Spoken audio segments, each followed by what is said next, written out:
ሪከርዶች የተሰባበሩበት የአምስተኛ ቀን የዓለም ዋንጫ አስገራሚ ጨዋታዎች፣ የፈረንሳይ የኖርዌይና የአርጀንቲና አስደናቂ ድል የጨዋታ ቅኝት፣ ከ28ና ከ40 ዓመታት በኋላ በመድረኩ የተገኙት የኖርዌይና የኢራቅ ፍጥጫ፣ ዛሬ ረፋድ 3 ሰዓት ከ10 ላይ የተጠናቀቀው የኦስትሪያና የጆርዳን ፍልሚያ ውጤት፣ የምባፔ የሃላንድና የሊዮኔል አንድሬስ ሜሲ በጎል የታጀበ አስገራሚ ሌሊት፣ በሌሊቱ ጨዋታ ሃትሪክ የሰራው የእግር ኳስ ምታተኛ ሊዮኔል አንድሬስ ሜሲ የጻፈው አስደናቂ ታሪክና የሰባበራቸው አስገራሚ ሪከርዶች፣ የአፍሪካ ሻምፒዮኗ ሴኔጋልና የሳዲዮ ማኔ የዓለም ዋንጫው ግራ ቀኝ እጣ ፋንታ፣ እንዲሁም የኢራቁ ብቸኛ ግብ አስቆጣሪ አሳዛኝ ታሪክ። ብቻ በዚህ መሰናዶ የማንነግራችሁ የሌሊቱ ጨዋታዎች ትንግርት የለም። ፕሮግራሙን አዘጋጅቼ የማቀርብላችሁ መኮንን አልማው ነኝ። መሰናዶውን ላይክና ሼር እያደረጋችሁ ሐሳባችሁንም በኮሜንት እያጋራችሁን አዲሶቹም ገበያ ስፖርት የዩቲዩብ ገጽን ሰብስክራይብ እያደረጋችሁ እንደምንም አብራችሁን እንድትቆዩ በአክብሮት ጋበዙ።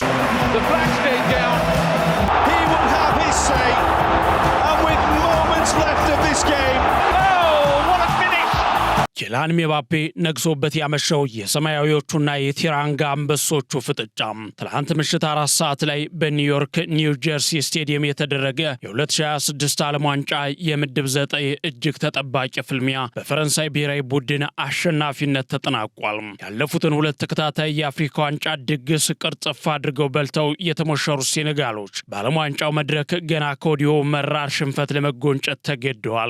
ታሪካዊውን የ2002ቱን ሽንፈት ለመበቀል ሁኔታው ለኔ ተመቸኝ ብላ ቂም ቋጥራ ወደ ሜዳ የገባችው ፈረንሳይ የአፍሪካዋን ኩራት ሴኔጋልን 3-1 በሆነ ውጤት አሸንፋታለች። ምንም ግብ ባልተቆጠረበት የመጀመሪያው አጋማሽ ፈረንሳይ 56%፣ ሴኔጋል ደግሞ 44% የኳስ ቁጥጥር ነበራቸው። ሆኖም ፈረንሳይ በመጀመሪያው አጋማሽ ምንም ኢላማውን የጠበቀ የግብ ሙከራ አላደረገችም ነበር። በተቃራኒው በማጥቃቱ በኩል የተሻሉ የነበሩት የቲራንጋ አንበሶቹም በመጀመሪያው አጋማሽ የሚያስቆጩ የግብ ዕድሎችን ሳይጠቀሙ ቀርተዋል። ከዋክብቶቹን ያሰለፈው የፈረንሳይ ብሔራዊ ቡድን በመጀመሪያው 45 ደቂቃ የተጠበቀውን ያህል የጨዋታ ብልጫ መውሰድ አልቻሉም ነበር። ሴኔጋል በበኩሏ ጥሩ የሚባል የመጀመሪያ አጋማሽ አሳልፋ ነበር። ጨዋታውንም መግደል የምትችልበት አጋጣሚ ነበራት። ሆኖም ግን ከእረፍት መልስ የቲራንጋ አንበሶቹ የፈረንሳይን የማጥቃት ኃይል መቋቋም አልቻሉም። የአሰልጣኝ ዲዲር ዴሻምፕ ስብስብ በግለሰብ ብቃት የታገዘ አስደናቂ በላይነት በመውሰድ ጥቁር ወንድሞቻቸው ላይ ከፍተኛ ማጥቃታቸውን ተያያዙት። በእርግጥ ከእረፍት በኋላ ጨዋታው እንደተጀመረ ሴኔጋሎች በአጥቂያቸው ኒኮላስ ጃክሰን አማካኝነት ወደ ግብ ለመድረስ አደገኛ ሙከራዎችን አድርገው ነበር። በግቡ ቋሚ ተመታ የተመለሰችው የጃክሰን ሙከራና ኢስማኤል አሳር ሳይጠቀምባቸው የቀሩ ወርቃማ ዕድሎች የሴኔጋልን ዕድለቢስ መሆን እንጂ ብርቱ ተፎካካሪነትን ግን አይክዱም። ታዲያ በእረፍት ሰዓት ከአሰልጣኝ ዲዲር ዴሻምፕ ጠንካራ ተልዕኮ ይዘው በሁለተኛው አጋማሽ ወደ ሜዳ የገቡት ፈረንሳዮች ሴኔጋል ላይ ለመቋቋም የሚከብድ ጫና ፈጥረው መጫወት ጀመሩ። በ66ኛው ደቂቃ ላይም የቡድኑ አምበል ኬሊያን ምባፔ አስደናቂ ግብ በማስቆጠር ፈረንሳያውያንን የምን መጨነቅ ነው እየዘለላችሁ አላቸው። አሰልጣኝ ዲዲር ዴሻምፕ በሁለተኛው አጋማሽ ማይክል ኦሊሴን በቋሚነት ከመስመር አጥቂነት ወደ አጥቂ አማካይነት ቦታ ቀይረው እንዲጫወት ያደረጉበት መንገድ የጨዋታውን መልክ የቀየረና በአጋማሹ የፈረንሳይን ማጥቃት በሚገባ ያሻሻለ ውሳኔ ነበር። ማይክል ኦሊሴም ለምባፔ የመጀመሪያ ግብ እንድትቆጠር ድንቅ ኳስ አመቻችቶ ማቀበል ችሏል። በዚህ ጊዜ ሴኔጋሎች የአቻነት ግብ ፍለጋ ያለ ጥንቃቄ በዘመቱበት ወቅት ፈረንሳዮች በመልሶ ማጥቃት ሌላ ጎል ደገሙ። በ82ኛው ደቂቃ ላይ የፒኤስጂ ወጣቱ ኮከብ ብራድሌ ባርኮላ ነው ሁለተኛዋን ግብ በማስቆጠር አይቀሬውን የፈረንሳይ ድል አስተማማኝ ያደረገው። ከነዚህ 2 ግቦች በኋላ ጨዋታው ወደ ማብቂያው ቢቃረብም የሰማያዊዎቹና የቲራንጋ አንበሶቹ ፍልሚያ ግን ከመቀዛቀዝ ይልቅ የበለጠ ተቀጣጠለ። 90ኛው ደቂቃ ተጠናቆ በጭማሪ 5ኛው ደቂቃ ላይ ሴኔጋላዊ ወጣት ኢብራሂም ሚባዬ አስደናቂ ግብ በማስቆጠር ለሴኔጋል የተስፋ ብርሃን በመለኮስ ውጤቱን 2-1 አደረገ። ሆኖም ግን ደስታቸው ከ1 ደቂቃ በላይ መቆየት አልቻለም። በጭማሪው 6ኛ ደቂቃ ላይ ልማደኛው ኬሊያን ምባፔ ለራሱ ሁለተኛውን ለቡድኑ ደግሞ 3ኛውን ግብ በማስቆጠር የጨዋታውን ፍጻሜ በ3-1 ድል ደመደመው። ነው። በዚህ ጨዋታ ድንቁኑ ያመሸው ሚባፔ ከጨዋታው ድል ባሻገር የፈረንሳይ ብሔራዊ ቡድን የምንጊዜም ከፍተኛ ጎል አስቆጣሪ መሆን ችሏል። ገና በ27 ዓመቱ የፈረንሳይን እግር ኳስ ታሪክ እየጻፈ ያለው ሚባፔ የዓለም ዋንጫ ሪከርዶችን እየሰበረ ሲሆን በመድረኩ 14 ጎሎችን በማስቆጠር በታሪክ አራተኛ ደረጃ ላይ መቀመጥ ችሏል። ሚባፔ የዓለም ዋንጫ የምንጊዜም ከፍተኛ ጎል አስቆጣሪ ለመሆን አሁን የሚቀረው 2 ጎል ብቻ ነው። የዓለም ዋንጫ ከፍተኛ ግብ አስቆጣሪነትን የሚመራው ጀርመናዊው ሚሮስላቭ ክሎስ በ16 ግቦች ሲሆን ብራዚላዊው ታላቁ ሮናልዶ በ15 ግቦች ይከተላል። ጀርመናዊው ገርድ ሙለር ደግሞ ከሚባፔ እኩል 14 ግቦች አሉት። ነገር ግን ስለዚህ ጉዳይ ሳነሳ ቀጥዬ በመሰናዶ የምነግራቸው የሌላ አስማተኛ ሰው ጉዳይ አለ። ሊዮኔል አንድሬስ ሜሲ ስለተባለ ምትሃተኛ በንጋቱ ጨዋታ ምን እንዳደረገ እነግራችኋለሁ። የሚባፔን ጉዳይ እንጨርስ። ሚባፔ በዚህ የዓለም ዋንጫ ሪከርዱን የመስበር እድሉ ከፍተኛ ሲሆን ከዛም በላይ አስቆጥሮ ምናልባትም አይነኬ ሪከርድ የማድረግ እድሉ እጅግ የሰፋ ነው። ምክንያቱም ሚባፔ አሁን ካለበት የ27 ዓመት ዕድሜ አንጻር ከእንግዲህ ቢያንስ በ3 የዓለም ዋንጫ ውድድሮች ላይ የመሳተፍ እድል አለው። ገና በልጅነቱ ታሪክ ጻፊ መሆን የቻለው ሚባፔ በተጨማሪም ለሀገሩ ፈረንሳይ 58 ጎሎቹን ከመረብ በማሳረፍ 57 ግቦችን ባስቆጠረው በኦሊቨር ጂሮድ ተይዞ የነበረውን ሪከርድ መስበር ችሏል።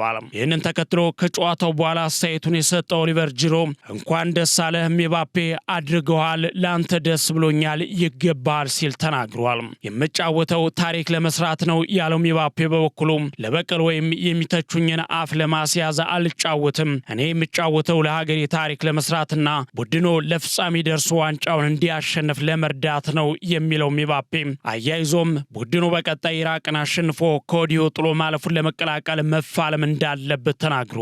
በዘንድሮው የዓለም ዋንጫ ቁጥር 1 ውድ የሆነውን የፈረንሳይ ብሔራዊ ቡድንን ገና በ27 ዓመቱ የሚመራው ኪሊያን ሚባፔ ምናልባት ዘንድሮ ከሀገሩ ጋር ነገሮች ሳይሰምሩለት አይቀሩም። የፈረንሳይ ብሔራዊ ቡድን ስብስብ 1.76 ቢሊዮን ዶላር እንደሚያወጣና በዚህም ከየትኛውም ሀገር ቀዳሚ እንደሆነ በተደረገ ቁጥራዊ ጥናት ተረጋግጧል።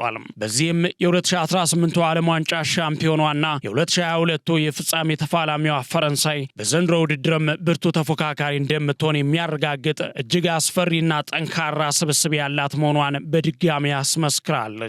ሴኔጋልም ብትሆን ምንም እንኳን ጨዋታውን ብትሸነፍም በቀጣይ ከኖርዌይና ኢራቅ ጋር ለምታደርጋቸው ጨዋታዎች የዋዛ ተጋጣሚ እንደማትሆን በፈረንሳዩ ግጥሚያ እስከ መጨረሻዋ ደቂቃ ድረስ ታግላ አሳይታለች። ባለፉት ዓመታት በፕሪሚየር ሊጉ በቡንደስሊጋውና በአፍሪካ እንዲሁም በዓለም አቀፍ ውድድሮች ላይ ደምቆ መታየት በቻለው ተወዳጁ ልጇ ሳዲዮ ማኔ የምትመራዋ ሴኔጋል ምናልባትም ጉዞዋ በቀላሉ እንደማይገታ ይጠበቃል።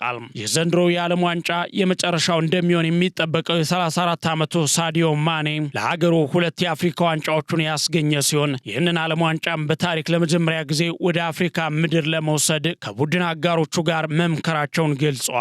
በእርግጥ ሳዲዮ ማኔ ከዚህ ዋንጫ በላይ ከእግር ኳሱ ባገኘው እውቅናና ገንዘብ በሀገሩ ሆስፒታል፣ ትምህርት ቤት እንዲሁም ስቴዲየም የገነባ የተለያዩ ፕሮጀክቶችንም በማቋቋም ለሀገሩ ዜጎች በርካታ የስራ ዕድሎችን የፈጠረ የነገውን አዲስ ትውልድ ያነጸ እንዲሁም አነስተኛ ገቢ ላላቸው ቋሚ ደሞዝ በየወሩ የሚከፍል እጅግ ግብረሰናይ ሰው ነው። ታዲያ በዚህ ዓለም ዋንጫ ውድድርም ልምዱንና አቅሙን ተጠቅሞ ለሀገሩ የተሻለ ውጤት ለማምጣት ከቡድን አጋሮቹ ጋር በቀጣይ እንደሚፋለም የሚጠበቅ ነው። ከዚህ በፊት በዓለም ዋንጫው ታሪክ 2 ጊዜ ማለትም በ2002 16 ውስጥ ጥሎ ማለፉን መቀላቀል የቻለው የሴኔጋል ብሔራዊ ቡድን በዚህ ዓመትም በርካታ ኮከቦችን የያዘው ስብስብ ጥሩ ውጤት ያስመዘግባል ተብሎ ተጠብቋል።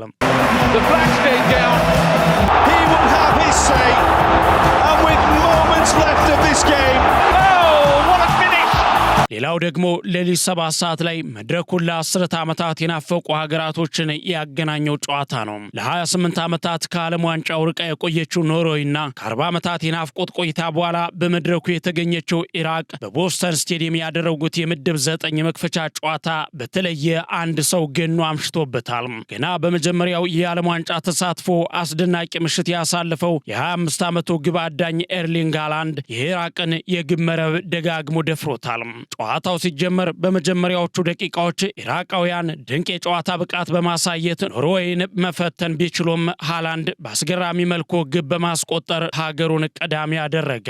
ኢራቅም ባልዘገየ ምላሿ በ39ኛው ደቂቃ ላይ በአይመን ሁሴን አስገራሚ የጭንቅላት ኳስ አንዳቻ ሆነች። የዚህች የኢራቅ ግብ ምላሽም የዘገየ አልነበረም። አንጋፋው የኢራቅ ግብ ጠባቂ ጃላስ ሐሰን የደረሰውን ኳስ ለማራቅ በራሱ የግብ ክልል ውስጥ በሰራው ስህተት ኳሷን ማግኘት የቻለው ሃላንድ ኳስና መረብን በማገናኘት ቡድኑን ዳግም መሪ አደረገም። የጨዋታው አጋማሽ ተጠናቆ ከእረፍት መልስ ጨዋታው ወደ መጠናቀቂያው ሲቃረብ በ76ኛው ደቂቃ ላይ የመድፈኞቹና የኖርዌይ አምበል የሆነው ማርቲን ኦዴጋርድ ያሻገረለትን የማዕዘን ምት ተቀይሮ የገባው ሊዮ ኦስቲጋርድ በጭንቅላቱ በመግጨት የኖርዌይን መሪነት ወደ 3-1 አሰፋው። በጭማሪ ደቂቃ ደግሞ ሃላንድ በጭንቅላቱ የመታው ኳስ በአይመን ሁሴን ተጨርፎ በራሱ መረብ ላይ በማረፉ ኖርዌይ 4-1 በሆነ ውጤት አስደናቂ ድል አስመዝግባለች። የኢራቅ ብሔራዊ ቡድን የመጀመሪያ የዓለም ዋንጫ ነጥብ የማግኘት ጉጉትና ጥበቃም ሳይሳካ ቀርቷል።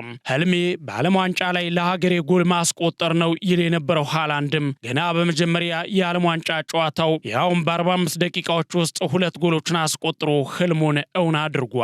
በዚህም ኤርሊንግ ሃላንድ በ51 ጨዋታዎች 57 ጎሎችን ለሀገሩ በማስቆጠር በኖርዌይ ታሪክ የማይታመን ቁጥር ማስመዝገብ ችሏል። ለክለቡም ሆነ ለሀገሩ ጎል ማስቆጠር እንደ መተንፈስ ቀላል የሆነለት ሃላንድ ከተጫወተው ጨዋታ በላይ በርካታ ግቦችን የተጋጣሚ መረብ ላይ ማዝነብ ችሏል። በዚህም ገና በ25 ዓመቱ የኖርዌይ የምንጊዜም ከፍተኛ ጎል አስቆጣሪ መሆኑን ቀድሞ አረጋግጧል። ሌላው ደግሞ በዚህ ጨዋታ የኢራቅን ጎል ያገባው አይመን ሁሴን አሳዛኝም አስገራሚም ታሪክ ነው። አይመን አባቱ በአልቃይዳ የተገደለበት ወንድሙም እንዲሁ በአሸባሪዎች የታገተበትና እስካሁን ይሞት ይኖር ያለበት ያልታወቀበት አሜሪካ ለዓለም ዋንጫ ሲመጣ ኤርፖርት ለ7 ሰዓታት አስራ የመረመረችው አሁን ለሀገሩ ኢራቅ ሁለተኛ የዓለም ዋንጫ ጎል ያስቆጠረ ሰዎች ሄሮ ወይም ጀግና እያሉ የሚጠሩት አሳዛኝም አስገራሚም ታሪክ ያለው ሰው ነው።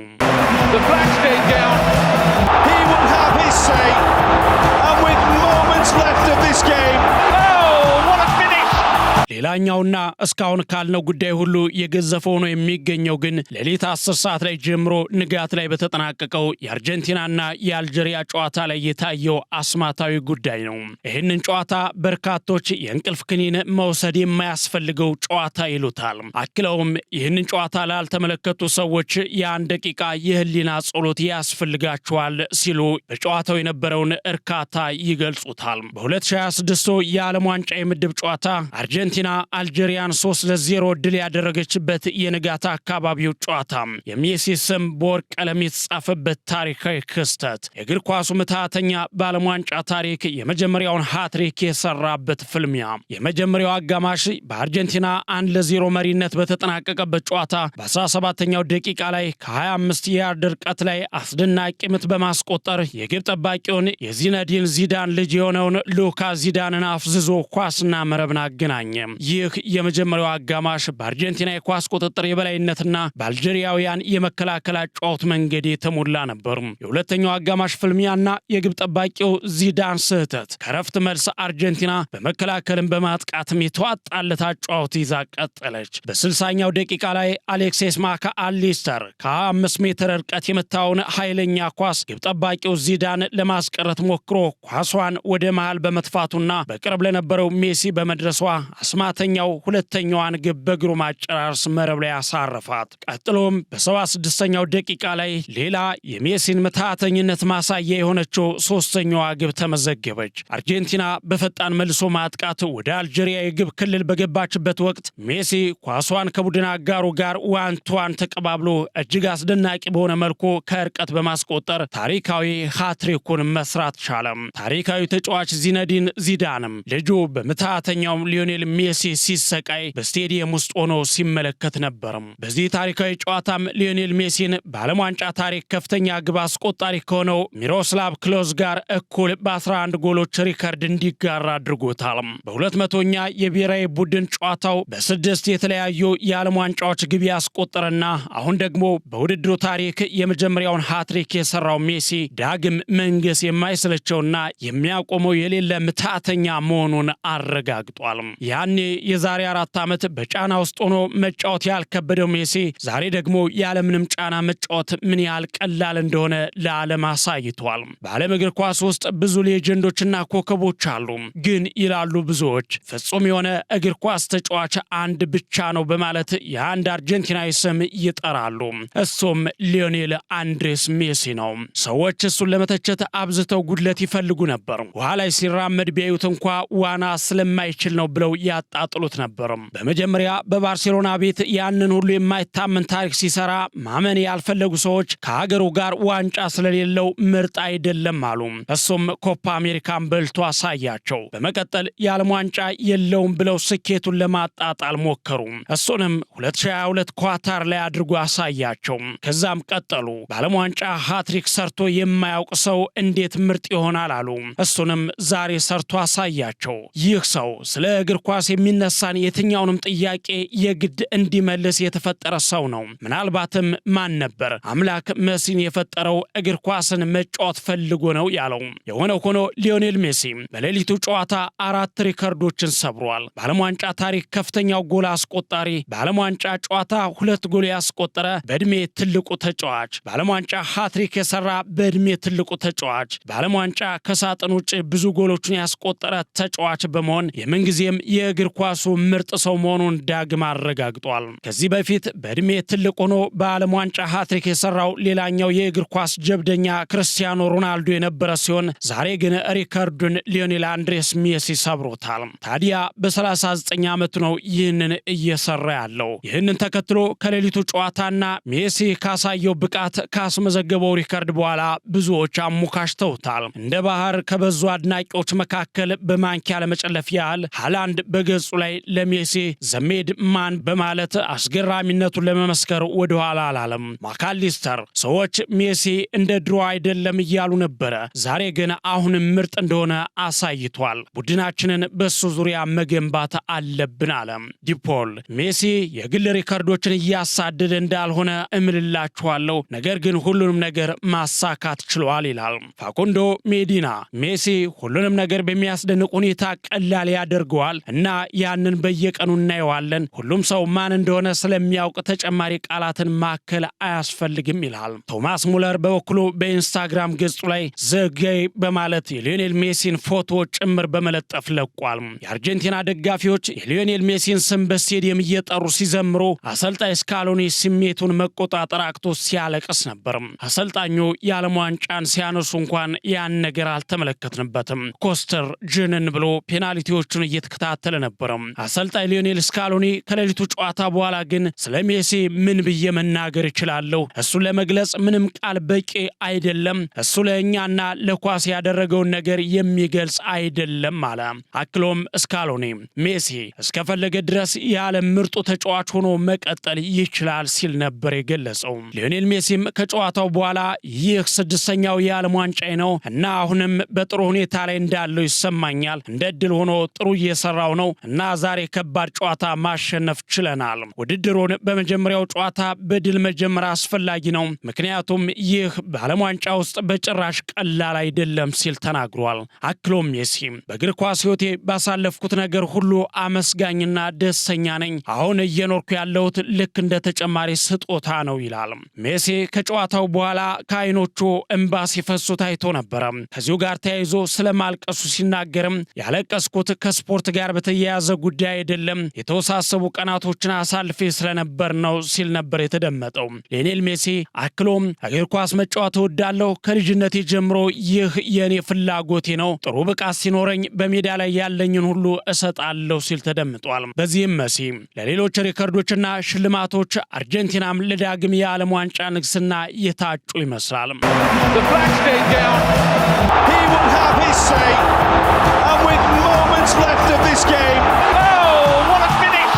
ሌላው ደግሞ ዛሬ ጠዋት 3 ሰዓት የተጠናቀቀው የኦስትሪያና የጆርዳን ፍልሚያ ነው። የ37 ዓመቱ ማርኮ አርናቶቪች በዓለም ዋንጫው ለሀገሩ ተሰልፎ መጫወት የቻለ በዕድሜ አንጋፋው ተጫዋች በሆነበት ጨዋታ አሊ አልዋን በታሪክ የመጀመሪያዋን የዓለም ዋንጫ ጎል ለጆርዳን ብሔራዊ ቡድን ማስቆጠር ችሏል። ሀገሩ ለዓለም ዋንጫ እንድታልፍ በመጨረሻ ጨዋታ ኦማንን 3-0 ሲረቱ ሃትሪክ መስራት የቻለው አሊ አልዋን ዛሬ ጠዋትም 30ኛ ጎሉን ለሀገሩ ሲያስቆጥር የብሔራዊ ቡድኑ ሁለተኛ ከፍተኛ ግብ አስቆጣሪም ለመሆን ችሏል። በዚህም ኦስትሪያ በጠዋቱ የዓለም ዋንጫ መርሃ ግብር ጆርዳንን 3-1 ማሸነፍ ችላለች። የ48 ሀገራት ፍጥጫ የተቀጣጠለበት የ2026 ዓለም ዋንጫ ገና ካሁኑ ማበድ ጀምሯል። ውድ የገበያ ስፖርት ቤተሰቦች እነሆ እጅግ ልዩና ሰፊ የስፖርት ዝግጅቶቻችንን በየቀኑ እያሻሻልን በተለያየ አቀራረብ ወደ እናንተ ማድረሳችንን እንቀጥላለን። የሰዓቱን መሰናዶዬን ግን በዚሁ ልቋጭ። መኮንን አልማው ነበርኩ። አመሻሽ በሌሎች የዓለም ዋንጫ አዳዲስ መረጃዎችና የዝውውር ወሬዎች እንዲሁም ሌሎች ትኩስ የስፖርት መረጃዎች እንገናኛለን። እስከዛው ግን መልካም ቀን ተመኘውላችሁ። The flag stayed down and he improvised a quite delicious finish.